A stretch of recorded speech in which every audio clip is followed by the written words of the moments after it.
Chinese সভ্যতা, ভারতীয় সভ্যতা, পারস্য সভ্যতা ইত্যাদি। সমাজকে বিন্যস্ত করার জন্য তাদের নির্দিষ্ট পন্থা ছিল। আমি এখানে খ্রিস্টানদের উদাহরণ দিব। তাদের এরকম ধারণা ছিল যে কিছু মানুষ শাসন করার জন্যই জন্মেছে, কিছু মানুষ রাজকীয় রক্ত নিয়ে জন্মেছে, আর সৃষ্টিকর্তা চান যে এই লোকগুলোই পৃথিবী শাসন করুক। যেহেতু ইতিমধ্যেই তাদের শাসন ক্ষমতা রয়েছে, এর অর্থ সৃষ্টিকর্তা এরকমটাই চান। এটাই সৃষ্টিকর্তার ইচ্ছা। এই শাসকরা হলো বিশেষ মানুষ। কোনো কৃতকর্মের জন্য তারা বিশেষ মর্যাদা সম্পন্ন না, বরং তাদের বিশেষত্ব শুধুমাত্র বংশ পরিচয়ের কারণে। শুধুমাত্র জন্মগ্রহণের মাধ্যমেই তারা বিশেষ। তারা সাধারণ মানুষের চাইতে উত্তম। সামাজিক এই কাঠামোর দ্বিতীয় অংশটি হল, তারা মনে করত যে সমাজের এমন কিছু মানুষ রয়েছে যারা সৃষ্টিকর্তা কর্তৃক বাছাইকৃত। এরা ছিল পবিত্র মানুষ, সাধক, পুরোহিত, গির্জার যাজকগণ। তারাই একমাত্র মানুষ যারা জানে যে সৃষ্টিকর্তা আসলে কে, অন্য কেউ তা বুঝতে পারবে না। এই লোকগুলোই ধর্ম বুঝতে পারে, এই লোকগুলোই সৃষ্টিকর্তার বিধানগুলোকে বুঝতে পারে, আর একমাত্র এই লোকগুলোই সৃষ্টিকর্তার প্রতিনিধি হয়ে কথা বলতে পারে। যদি কেউ তাদের সাথে দ্বিমত পোষণ করে, তাহলে সে কোনো মানুষের সাথে দ্বিমত পোষণ করছে না, বরং স্বয়ং সৃষ্টিকর্তার সাথেই দ্বিমত পোষণ করছে। তো এই দুটি শ্রেণী, একদিকে ছিল রাজকীয় অভিজাত শ্রেণী, আর অন্যদিকে ছিল আধ্যাত্মিক অভিজাত শ্রেণী। আর এই দুটি অভিজাত শ্রেণীর মধ্যে যোগসাজশ ছিল, তাদের মধ্যে অংশীদারিত্বের সম্পর্ক ছিল। ধর্মীয় অভিজাত শ্রেণী তাদের বক্তব্য প্রদান করত এবং মানুষের কাছে প্রচার করত যে রাজার প্রতি অবশ্যই তোমাদেরকে অনুগত হতে হবে, কারণ সৃষ্টিকর্তা এই রাজাকে বাছাই করেছেন। তো তারা বিভিন্ন স্থানে ভ্রমণ করে এটা নিশ্চিত করত যে প্রত্যেকেই যাতে শাসক গোষ্ঠীর প্রতি অনুগত থাকে। আর শাসক গোষ্ঠীও ধর্মযাজকদের কাছে এসে বলতো, আমরা আপনাদের গির্জাগুলোর অর্থায়ন করব, আমরা আপনাদের সুরক্ষা প্রদান করব, আমরা নিশ্চিত করব প্রত্যেকেই যাতে আপনাদের কথা শুনে। কেউ যদি আপনাদের বিরোধিতা করে, আমরা তাদেরকে হত্যা করব। এভাবে আমরা আপনাদেরকে রক্ষা করব, আর আপনারা সকলকে বলবেন যাতে তারা আমাদেরকে অনুসরণ করে। এই বন্দোবস্তটি তারা তৈরি করেছিল। এরপর তৃতীয় আরেক শ্রেণীর মানুষ ছিল। তো সেখানে ছিল রাজনৈতিক বা রাজকীয় অভিজাত শ্রেণী, ছিল ধর্মীয় অভিজাত শ্রেণী। এই দুইটি ছাড়াও সেখানে ছিল অর্থনৈতিক অভিজাত শ্রেণী, যাদের কাছে অর্থ ছিল। ধারণাটি এমন ছিল যে সৃষ্টিকর্তা কিছু মানুষকে অন্যদের তুলনায় অধিক সম্পদ দান করেছেন, আর স্পষ্টতই তিনি যদি তাদেরকে সম্পদের আধিক্য প্রদান করেন, এর অর্থ তিনি তাদেরকে অন্যদের তুলনায় বেশি ভালোবাসেন। তাই তারাই কর্তৃত্বের দাবিদার, তারাই ভূমির মালিকানার দাবিদার, তারাই সকল অর্থের দাবিদার, আর আমরা রয়েছি তাদের সেবা করার জন্য। এটাই আমাদের অবস্থান। তো আপনি এটাকে তৃত্ববাদ বলতে পারেন। সমাজের জন্য এটা একটা অপবিত্র তৃত্ববাদ। সেখানে ছিল শাসক গোষ্ঠী, সেখানে ছিল ধর্মীয় অভিজাত, আর সেখানে ছিল সম্পদশালী অভিজাত, আর বাকিদেরকে বলা হতো সাধারণ মানুষ। আমরা বাকি সকলে সাধারণ মানুষ, তাই না? আর আমাদের কাজ হলো এই লোকগুলোর অবস্থানকে মেনে নেয়া। আমাদের কাজ হলো সমাজে আমাদের নিজেদের ভূমিকাকেও মেনে নেয়া। এই ভূমিকা নিয়েই আমরা এই পৃথিবীতে এসেছি। এভাবেই আপনি জন্মগ্রহণ করেছেন। এটা ছিল খ্রিস্টানদের সমাজ ব্যবস্থার ধরন। তবে চাইনিজদেরও একই প্রকৃতির নিজস্ব সমাজ ব্যবস্থা ছিল, হিন্দুদেরও সমাজ ব্যবস্থা ছিল, অগ্নিপূজারীদেরও একই প্রকৃতির নিজস্ব সমাজ ব্যবস্থা ছিল, কিন্তু তাদের সকলের কিছু বিষয় ছিল অভিন্ন। এমনকি ফেরাউনের সময়ে গেলেও আপনি একই সূত্র দেখতে পাবেন। ফেরাউন বিশ্বাস করত যে সে সৃষ্টিকর্তা কর্তৃক বাছাইকৃত, তার রক্তে আভিজাত্য রয়েছে। তার একটি যাজক গোষ্ঠী ছিল যারা প্রচার করে বেড়াতো যে তোমাদেরকে ফেরাউনের অনুগত হতে হবে। আর তার ছিল ব্যবসায়ী শ্রেণী, যারা সকল শ্রমজীবীদের সেবা গ্রহণ করত। এটাই সমাজের বিন্যাস। এই তিনটি শ্রেণী একে অপরের সহায়ক ছিল, আর এই শ্রেণীগুলোর জন্য আইন সমানভাবে প্রযোজ্য ছিল না। সাধারণ কোনো মানুষ যদি অপরাধ করত, তাকে শাস্তি পেতে হতো, কিন্তু এই তিন শ্রেণীর কেউ যদি অপরাধ করত, তখন তারা একে অপরকে রক্ষা করত। তারা এই তিন শ্রেণীর মানুষদের জন্য শাস্তি থেকে বাঁচার উপায় বের করত, যেখানে অন্যরা ঠিকই শাস্তি পেত। এটা ছিল তাদের সমাজ ব্যবস্থার অংশ। তারা মানুষের কাছে প্রচার করত যে আইন সবার জন্য সমান, কিন্তু তা অবশ্যই তাদের জন্য প্রযোজ্য না যারা আইনের ঊর্ধ্বে। আর এই তিনটি শ্রেণী আইনের ঊর্ধ্বে। এই বিন্যাসটি এমনকি মক্কাতেও তার নিজস্ব ভঙ্গিতে রাসূল সাল্লাল্লাহু আলাইহি সাল্লামের সময়ে বিদ্যমান ছিল। কুরাইশরা মনে করত যে কাবার তত্ত্বাবধানের জন্য তারা বাছাইকৃত। তারা মক্কার রাজকীয় অভিজাত শ্রেণী। আরবে বিভিন্ন ধর্মীয় শ্রেণীর মানুষ ছিল, ছিল বিভিন্ন প্রতিমা, বিভিন্ন বিশ্বাস, আর সকলেই কুরাইশদেরকে সমীহ করে চলত। সকলেই। কুরাইশদের সাথে ঝামেলা করা যাবে না, তারা সুরক্ষিত সম্প্রদায়। সেজন্যই কুরাইশরা যখন ব্যবসার উদ্দেশ্যে ভ্রমণ করত, কেউই তাদেরকে আক্রমণ করত না, কারণ তারা সুরক্ষিত ছিল ধর্মীয় শ্রেণী দ্বারা। আর এমন লোকও ছিল যারা প্রচুর সম্পদের অধিকারী। যখন কোরআন নাজিল হল, যখন আল্লাহ রসুল সাল্লাল্লাহু আলাইহি সাল্লামের কাছে তার চূড়ান্ত ওহী প্রদান করলেন, এটা একেবারে শুরু থেকেই ছিল একটা বিপ্লব। আল্লাহ আমাদেরকে শিক্ষা দিচ্ছেন যে তিনি ছাড়া আর কারও উপাসনা করা যাবে না, আর তিনি সকল মানুষকে সৃষ্টি করেছেন একজন মাত্র মানব থেকে, আদম আলাইহিস সালাম থেকে, যার অর্থ অভিজাত রক্ত এবং কৃষকের রক্ত, দাসের রক্ত এবং দাসের মালিকের রক্ত, ধনীর রক্ত এবং দরিদ্রের রক্ত, সবগুলোই একমাত্র আদম আলাইহিস সালামের রক্ত। এতে কোনো পার্থক্য নেই। আর যখন তারা আল্লাহর উদ্দেশ্যে নামাজ পড়বে, সেখানে অভিজাতদের জন্য আলাদা কাতার থাকবে না। দ্বিতীয় কাতার ধর্মীয় অভিজাতদের জন্য, তারপর তৃতীয় কাতার অর্থশালী অভিজাতদের জন্য, আর তারপর দরিদ্র মানুষ পেছনের কাতারে থাকবে। এরকমটা হবে না। যখন মুসলিমরা নামাজের জন্য দাঁড়ায়, হামজা রাদিয়াল্লাহু তাআলা আনহুর মতো উচ্চ মর্যাদা সম্পন্ন ব্যক্তিরা যেই কাতারে দাঁড়াবে, সেখানে বিলাল রাদিয়াল্লাহু তাআলা আনহুর মতো দাসেরাও থাকবে। তারা সকলে একই কাতারে দাঁড়াবে। এটা শুধুমাত্র তাত্ত্বিকভাবেই সমতার কথা বলে না, বরং এটা বাস্তবেই প্রতীয়মান। প্রতিটি নামাজে যখন মুসলিমরা একসাথে দাঁড়ায়, এতে প্রদর্শিত হয় যে সকল মানুষ সমান। আপনি সকল ধরনের উপাধি ত্যাগ করেন। যদি কেউ অভিজাত হয়, যদি কেউ গবেষক হয়, যদি কেউ ব্যবসায়ী হয়, যদি কেউ মন্ত্রী হয়, সে যাই হোক, বাইরে সেই আভিজাত্যের জুতাগুলো তাকে খুলে ফেলতে হয়। তারা আল্লাহর ঘরে আসে, আর তখন তারা শুধুই আল্লাহর বান্দা। তারা সম্পূর্ণরূপে সমান, তাদের মধ্যে কোনো শ্রেণীবিন্যাস নেই। তবে কোরআনে অভিনব এক শ্রেণীবিন্যাসের কথা বলা হয়েছে। এরকম একটা বিষয় আসলেই রয়েছে যে কিছু মানুষ অন্যদের তুলনায় উত্তম। কিন্তু কোরআন কিভাবে এটাকে সংজ্ঞায়িত করেছে? ইন্না আক্রামাকুম ইনদাল্লাহি আতকাকুম। সবচেয়ে অভিজাত তারাই। এখানে অভিজাত শব্দটি খুবই গুরুত্বপূর্ণ, কারণ আরবরা যখন অভিজাত শব্দটি শুনতে পেল, তাদের মাথায় কি এসেছিল? এই 3 শ্রেণীর অভিজাতদের কথা তাদের মাথায় এসেছিল। এই 3 শ্রেণী যা আমি আপনাদেরকে বর্ণনা করেছি। আর আল্লাহ বলছেন, তোমাদের মধ্যে সবচেয়ে অভিজাত তারাই যারা আল্লাহকে সবচেয়ে বেশি ভয় করে, যারা আল্লাহর ব্যাপারে সবচেয়ে বেশি শঙ্কিত, যারা আল্লাহর ব্যাপারে সবচেয়ে বেশি সতর্ক। তো এখন কিভাবে আপনি নির্ধারণ করবেন যে কে উত্তম? যে মূলত আল্লাহর প্রতি সবচেয়ে অনুগত, ন্যায়ের প্রতি সবচেয়ে অনুগত, মূলনীতির প্রতি সবচেয়ে অনুগত, সত্য এবং সততার প্রতি সবচেয়ে অনুগত। যে ব্যক্তি বেশি দয়াশীল, সেই উত্তম। যে ব্যক্তি বেশি সত্যবাদী, সেই উত্তম। যে ব্যক্তি তার পরিবারের অধিকার আদায় করে, সেই উত্তম। এতে কিছু যায় আসে না যে সেই ব্যক্তি কি মিলিয়নিয়ার নাকি বাস্তুহীন। এতে কিছু যায় আসে না যে সে কোন পরিবার থেকে এসেছে। এটা গুরুত্বপূর্ণ না, কারণ তাকওয়া ভিতরে থাকে, বাইরে না। তো বাইরে তারা কি পরিধান করেছে, বাইরের চামড়ার আবরণ, অর্জন, স্বীকৃতি, এই সকল বাহ্যিক জিনিস এই অর্থে আল্লাহর কাছে অপ্রাসঙ্গিক। এই সব কিছু আল্লাহর কাছে অপ্রাসঙ্গিক।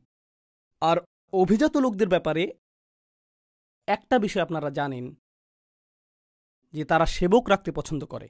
তারা নিজেরা নিজেদের কাজ করতে পছন্দ করে না। কল্পনা করুন, একজন রাজা তুরি বাজালো, আর এক ব্যক্তি পানি নিয়ে আসছে, কেউ ফল নিয়ে আসলো, কেউ আবার পাখা দিয়ে বাতাস করছে।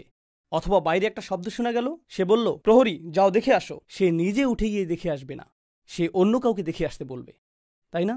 আল্লাহ কোরআনে কি করেছেন? তিনি এই অভিজাতদের উদ্দেশ্যে কথা বলছেন। প্রসঙ্গক্রমে মক্কি যুগের বেশিরভাগ কোরআনের আয়াত যদি আপনি মনোযোগ দিয়ে পড়েন, কোরআনের প্রাথমিক নাজিলকৃত অংশটি অভিজাতদের উদ্দেশ্যে কথা বলছে।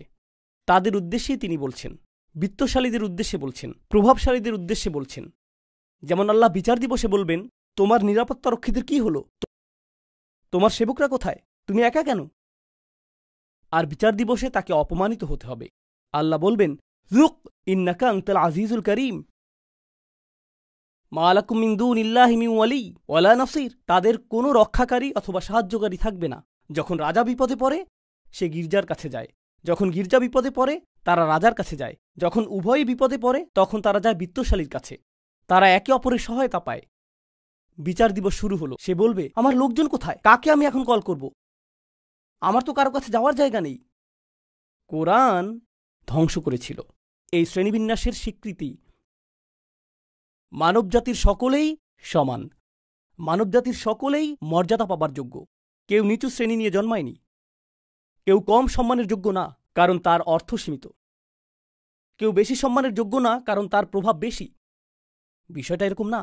karam. সম্মান আসে তাকওয়া থেকে। সম্মান সম্পূর্ণ ভিন্ন স্থান থেকে আসে, সম্পূর্ণ ভিন্ন স্থান থেকে। আর এই ধারণাটিকে চমৎকার মনে হয়, কিন্তু এটা একই সাথে বিপজ্জনক ধারণা। এটা আসলেই বিপজ্জনক ধারণা। কারণ আপনি যদি এই ধারণাটি গ্রহণ করেন, তখন আপনি মানুষকে কিছু করতে বলবেন আর তারা সেটাকে প্রশ্নবিদ্ধ করবে না, এমনটা হবে না। কারণ যদি আমি আপনাকে কিছু করতে বলি, সেক্ষেত্রে আমাকে প্রশ্ন করার অধিকার আপনার রয়েছে।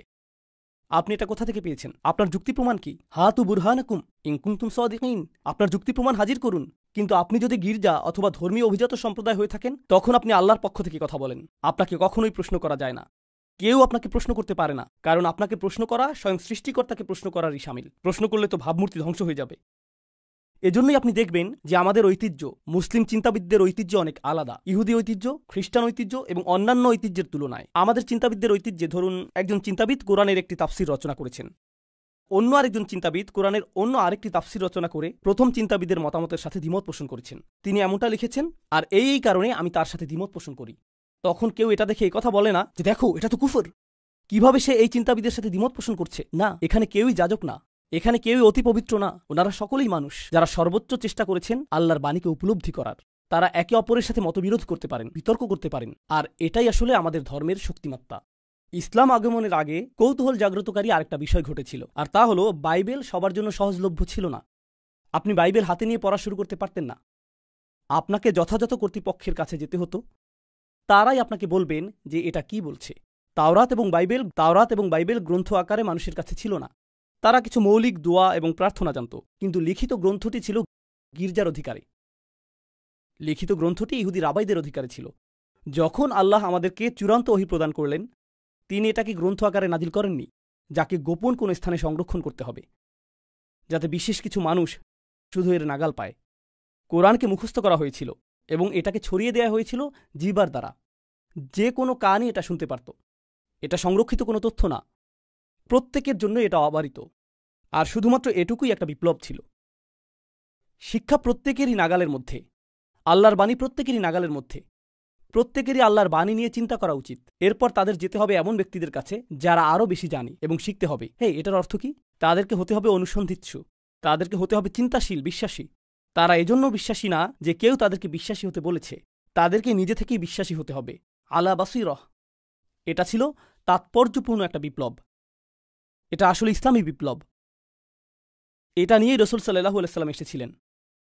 আমি এগুলো আপনাদেরকে বলছি কারণ আমরা ইতিহাসের নির্দিষ্ট একটি সময়ে বাস করছি। ১৫০০ বছর হয়ে গিয়েছে রাসূল সাল্লাল্লাহু আলাইহি ওয়াসাল্লামের আগমনের পর। প্রায় ১৫০০ বছর পার হয়ে গিয়েছে। তো এটা দীর্ঘ একটা সময়। তলা আলাইহিমুল আমাদ, এভাবে কোরআন আমাদের পূর্ববর্তীদের বর্ণনা করেছে। তাদের উপর দীর্ঘ সময় পার হয়ে গিয়েছে।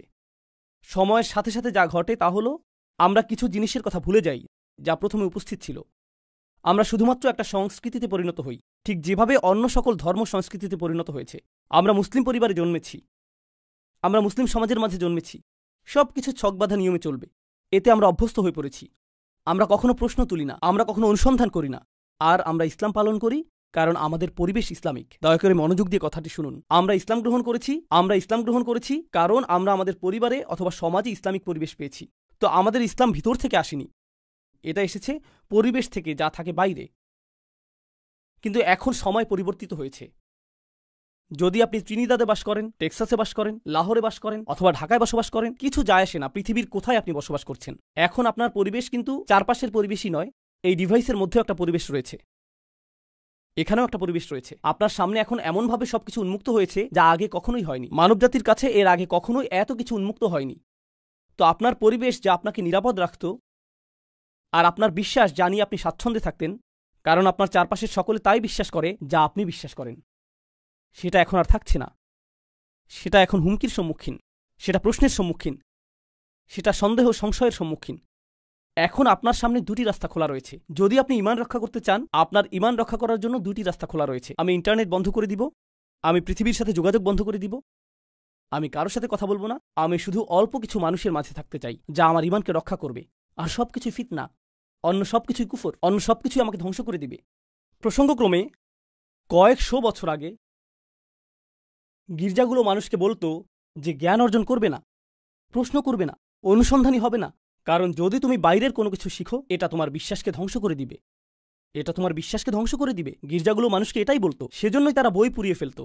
কারণ তারা চাইতো না যে মানুষ জ্ঞান অর্জন করুক। কারণ মানুষ যদি জ্ঞান অর্জন করে, তারা খ্রিস্টবাদকে প্রশ্নবিদ্ধ করা শুরু করবে। আমরা এটা হতে দিব না, এটা আমাদের গোটা পদ্ধতিকেই ধ্বংস করে দিবে। তো আমাদের সমাধানও যদি হয় যে আমরা কিছু শিখব না, ঈমান রক্ষার জন্য আমরা লুকিয়ে থাকব, তাহলে আমরা ভুলে যাচ্ছি যে আমরা আসলে কারা। আল্লাহ আমাদেরকে এই ধর্ম এই জন্য দেননি যে আমরা পরিবেশ থেকে লুকিয়ে থাকব। আল্লাহ আমাদেরকে এই ধর্ম দিয়েছেন পরিবেশকে পরিবর্তন করার জন্য। এজন্যই আসলে তিনি এই ধর্ম প্রদান করেছেন। এই ধর্ম ফিতনা থেকে পালিয়ে যায় না, বরং ফিতনাকে নির্মূল করে দেয়। এই ধর্মটির ভূমিকা এটাই। এজন্যই আল্লাহ এটাকে বলেছেন আমাদের পিতা ইব্রাহিম আলাইহিসসালামের মিল্লাত, দিন বা ধর্ম। ইব্রাহিম আলাইহিসসালামের চারপাশ শিরকে পরিপূর্ণ ছিল, আর তিনি প্রতিনিয়ত এটাকে প্রশ্নবিদ্ধ করেছিলেন। তিনি প্রতিনিয়ত প্রশ্ন করেছিলেন আর এটাকে চ্যালেঞ্জ করেছিলেন। আমরা ইব্রাহিম আলাইহিসসালামের ধর্মকে ধারণ করতে পারব না যদি আমাদের অভ্যন্তরে এমন কিছু না থাকে যা আমাদের ঈমানকে পরিচালিত করে। আমার সাথে সাথে শুধু এই বিষয়টি চিন্তা করুন। সেই মানুষেরা যারা সর্বপ্রথম কোরআন শুনেছিল, আমরা এই বিষয়ে সাধারণত চিন্তা করি না যে যখন কোরআন নাজিল হচ্ছিল, অধিকাংশ মানুষ যারা কোরআন শ্রবণ করেছে তারা মুসলিম ছিল না। যখন কোরআন প্রথমে নাজিল হচ্ছিল আর রাসূল সাল্লাল্লাহু আলাইহি ওয়াসাল্লাম আয়াত তেলাওয়াত করছিলেন, বেশিরভাগ কান যেগুলোতে কোরআন প্রবেশ করছিল সেগুলো মুসলিমদের কান ছিল না। এর আগে তারা কয়েকশো বছর ধরে অমুসলিম থেকেছে। কোরআনের প্রতিটি আয়াত তাদের সংস্কৃতিকে প্রশ্নবিদ্ধ করেছে, এটা তাদের পরিবার প্রথাকে প্রশ্নবিদ্ধ করেছে, এটা তাদের পরিবেশকে প্রশ্নবিদ্ধ করেছে, এটা তাদের জীবন পদ্ধতিকে প্রশ্নবিদ্ধ করেছে, এটা সব কিছুকে প্রশ্নবিদ্ধ করেছে। কেন তারা পরিবার ত্যাগ করবে, সংস্কৃতি ত্যাগ করবে, স্বাধীনতা ত্যাগ করবে? সব কিছু ত্যাগ করে এই বাণী কেন গ্রহণ করবে? এটা আসলে কি? আল্লাহর বাণীটিতে শক্তিশালী কিছু ব্যাপার রয়েছে। আল্লাহর বাণীতে অতি প্রাকৃতিক অলৌকিক কিছু ব্যাপার রয়েছে। কল্পনা করুন, ইসলামের আগমনের পূর্বে তারা যা ইচ্ছা খেতে পারত, তারা যা খুশি তা করতে পারত, তারা যাকে ইচ্ছা হত্যা করতে পারত, তারা যেভাবে ইচ্ছা সেভাবে ব্যবহার করত, তারা যা ইচ্ছা তাই বলতে পারত। এরপর ইসলাম আসলো এবং সীমাবদ্ধতা আরোপ করলো। তারা কি খেতে পারবে, কাকে তারা বিবাহ করতে পারবে, তাদের আচরণ কেমন হবে, কিভাবে তারা ব্যবসা করবে। কেন আমি এই সকল সীমাবদ্ধতা মেনে নিচ্ছি? আমি তো এর আগে স্বাধীন ছিলাম। কেন আমি এর অনুসরণ করছি? এটা অতিরিক্ত কঠোর। প্রসঙ্গক্রমে আপনি এখন মুসলিম তরুণদের কাছ থেকে এই একই রকমের প্রশ্ন শুনবেন। মুসলিমরা বলে ইসলাম অনেক বেশি কঠোর, এটা অনেক বেশি সীমাবদ্ধকারী। আর আমি বলি আপনার এই প্রশ্ন নতুন না। প্রকৃতপক্ষে মুশরিকরা এই প্রশ্নটি কয়েক হাজার বছর আগে তুলেছিল। 1500 বছর আগে যখন কোরআন প্রথম নাজিল হয়, কেন আমি ধর্মটি গ্রহণ করব যা আমার উপর সীমাবদ্ধতা চাপিয়ে দেয়, যেখানে আমি এটা ছাড়া মুক্ত থাকতে পারি? শিরক অনেক বেশি সহজ, মুশরিক হওয়াটা অনেক বেশি উদারপন্থী, যেখানে ইসলাম অনেক বেশি রক্ষণশীল, তাই না? প্রশ্ন হলো কেন তারা এটা গ্রহণ করলেন? তারা শুধু এটা গ্রহণই করলেন না, বরং এর জন্য জীবন দিতেও প্রস্তুত ছিলেন। তাদেরকে নির্যাতন করা হয়েছিল, প্রহার করা হয়েছিল, কিন্তু তাদেরকে ইসলাম মুক্ত করা যায়নি। তাদেরকে দ্বিখণ্ডিত করে ফেলা হয়েছিল, কিন্তু তারা লা ইলাহা ইল্লাল্লাহ ত্যাগ করেনি। কি ঘটে যাচ্ছে এখানে? এমনকি তাদের পরিবার তাদের কাছে এসে বলেছে, আমরা তোমাকে ভালোবাসতাম, তোমার প্রতি আমাদের আশা ভরসা ছিল, কেন তুমি এরকম হয়ে গিয়েছ? তোমার ভেতরে কোন জিনিসটা পরিবর্তিত হয়ে গিয়েছে? কোনো একটা জ্ঞান তাদের কাছে এসেছিল, যার দ্বারা তারা বাইরের মিথ্যাগুলোকে দেখতে পারছিলেন। এরপর এখন তারা সত্যের প্রতি দৃঢ় প্রতিজ্ঞ। এটা শুধু তখনই ঘটবে যখন কারো ভিতরে বাসীরহ থাকবে। তারা নিজেরাই দেখতে পারে যে এটা আল্লাহর বাণী, তারা নিজেরাই অনুভব করতে পারে যে এটা আল্লাহর বাণী। পৃথিবীতে অনেক মুসলিম রয়েছে, কোটি কোটি মুসলিম রয়েছে সারা পৃথিবী জুড়ে। যদি আমাদের বেশিরভাগ মানুষই শুধুমাত্র এজন্যই মুসলিম হই কারণ আমাদের পিতামাতা মুসলিম, কারণ আমাদের আশেপাশের পরিবেশ মুসলিম, তাহলে আমাদের ইসলাম সংকটের মধ্যে আছে। আমাদের ইসলাম সংকটের মধ্যে রয়েছে কারণ আশেপাশের পরিবেশ পরিবর্তিত হচ্ছে। আর যখন আশেপাশের পরিবেশ পরিবর্তিত হয়ে যাবে, তখন ইসলামও পরিবর্তিত হয়ে যাবে। যেই জিনিসটি আমাদের ইসলামকে অব্যাহত রাখবে, আশেপাশের পরিবেশ পরিবর্তিত হোক বা না হোক, কোনো কিছু এটাকে প্রভাবিত করবে না যদি ইসলাম ভেতর থেকে আসে, বাইরে থেকে না। এটা ভেতর থেকে আসতে হবে। আমি আমেরিকায় থাকি, কখনো কখনো তরুণ ছেলেরা এসে আমাকে বলে, ওস্তাদ, আমেরিকায় মুসলিম হিসাবে বসবাস করা আসলেই কঠিন। আর আমি বলি, আমার জীবনে এর চেয়ে অদ্ভুত কথা আর শুনিনি। আমেরিকায় মুসলিম হিসাবে বসবাস করা খুবই কঠিন। যখন 2+2=4 হয়, এটা ত্রিনিদাদে মেনে নেওয়া কঠিন না যে 2+2=4। আর কানাডা এটা মেনে নেওয়া অধিকতর কঠিন না। অন্য কোনো স্থানেও এটা অধিকতর কঠিন না। আগুন উত্তপ্ত, আমেরিকাতে আগুনে হাত দেওয়া আসলেই অনেক কঠিন। না না না, আগুন উত্তপ্ত, তা যেখানেই থাকুক না কেন। সত্য তো সত্যই। আশেপাশের পরিবেশ আমার ঈমানকে দুর্বল করে দিবে। জানেন এই ধারণাটির মানে কি? আপনার ঈমান শুধুই আশেপাশের পরিবেশ থেকে এসেছে, সেজন্যই এটা দুর্বল। আপনার ঈমান ভেতর থেকে আসেনি। ইমানকে আমাদের ভেতরে লালন করতে হবে, আমাদের ভিতরে তৈরি করতে হবে। একমাত্র সেভাবে তা আসবে যেভাবে এটা প্রথমবার এসেছিল। প্রথমবার এটা এসেছিল যখন মানুষ আল্লাহর বাণী নিয়ে চিন্তা করেছিল। রাসূলুল্লাহ সাল্লাল্লাহু আলাইহি ওয়াসাল্লাম কোরআনের আয়াত তেলাওয়াত করেছিলেন, মানুষ চিন্তা করেছিল যে এই কথাগুলো আসলে কি, তিনি কি বলছেন। আর যত বেশি তারা এটা নিয়ে চিন্তা করেছিলেন, পৃথিবীকে তত নতুনভাবে আবিষ্কার করেছিলেন। এরপর আপনি আশেপাশের পরিবেশকে জাহান্নাম বানিয়ে ফেলতে পারেন, তারা ইসলাম ত্যাগ করবে না। আপনি পরিবেশকে নির্যাতনময় করে তুলতে পারেন, তারা ইসলাম ত্যাগ করবেন না। আপনি তাদেরকে গৃহহীন করে দিতে পারেন, তারা ইসলাম ত্যাগ করবেন না। আপনি তাদের প্রিয়জনকে ঘৃণিত জনে পরিণত করে দিতে পারেন, তারা ইসলাম ত্যাগ করবেন না। কোনো কিছুই তাদেরকে ইসলাম ত্যাগ করাতে পারবে না। অনেক জায়গায় আপনি দেখবেন যে মুসলিমদের জন্য জীবন সহজতর। আর প্রসঙ্গক্রমে আমি পৃথিবীর অনেক স্থানে গিয়েছি। যখন আমি মুসলিম সম্প্রদায় দেখি, একটা জিনিস আমি লক্ষ্য করেছি যে যেখানে অধিক বিত্তশালী মুসলিম দেখা যায়, সাধারণত তাদের সন্তানেরা ইসলাম থেকে বেশি দূরে। এটা কি বিপরীতধর্মী না? একদিকে আপনি দেখবেন যে মানুষকে নির্যাতন করা হচ্ছে আর তারা ইসলাম ত্যাগ করছে না। অন্যদিকে এমন মানুষ রয়েছে যাদের জীবন আরামদায়ক, তাদের আছে প্লেস্টেশন 5 বা তার চেয়েও আপগ্রেড। জীবন আরামদায়ক, তাদের কাছে আছে latest iPhone, high speed internet, গ্যারেজে কয়েকটা গাড়ি। জীবন আরামদায়ক, আর হঠাৎ করে ইসলামের ব্যাপারে আমার সন্দেহ তৈরি হয়েছে। কি ঘটে গেল জানেন? কি ঘটেছে?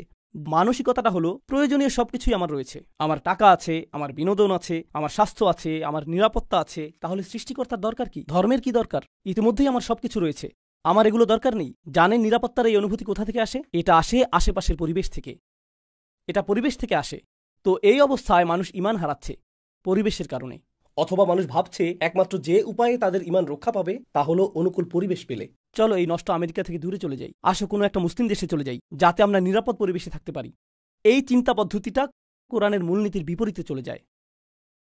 আমাদের ধর্ম মানুষকে নিরাপদ পরিবেশে যেতে উৎসাহিত করে না, আমাদের ধর্ম মানুষকে নতুন পরিবেশ তৈরি করতে উৎসাহিত করে। নতুন পরিবেশ তৈরি করা। সাহাবাগণ তাদের জন্মভূমি ত্যাগ করেছিলেন, তারা মক্কা এবং মদিনার পুণ্যভূমি ত্যাগ করেছিলেন, তারা সেই পুণ্যভূমি ত্যাগ করেছিলেন। এরপর কেউ চলে গেলেন ভারতে, কেউ চলে গেলেন চীনে। কেন? তাদের তো নিরাপদ পরিবেশে থাকা উচিত ছিল। কেন তারা এত দূরে চলে গেলেন? কোন কারণে? এটাই আমাদের ধর্মের মূল নির্যাস।